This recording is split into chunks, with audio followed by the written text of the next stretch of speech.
Obviously, next piece of the news, really around VMax 3. We did a big launch of VMax 3 back in July. So you want to just talk a little bit about the VMax 3 news? Okay, go. There's somebody automatically advancing my slides because I'm such an idiot I can't use this. Magic. I think the next one says VMax. I'm going to hold it like this and just see what happens. So on the just gesture. I could do. There you go. How did you do that? Is that one of our products? That's brilliant. Is that emerging technology? That's it. That'll be Wednesday.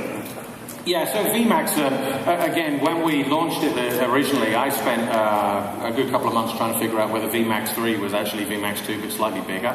And it really isn't. It's a fundamental rewrite of the architecture.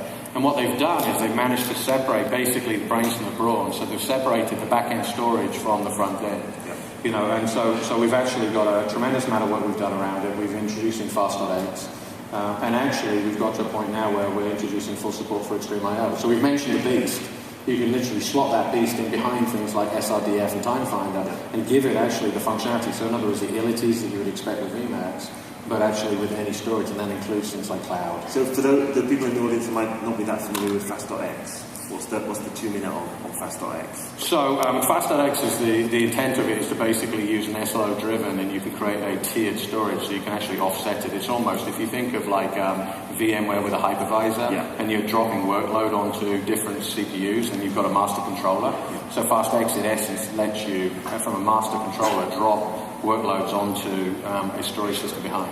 So it can be, you know, hard drives, it could be stored, it could be SSDs inside the box, and it could be something external. It could be cloud, it could be XtremIO, it could be VMax, doesn't matter.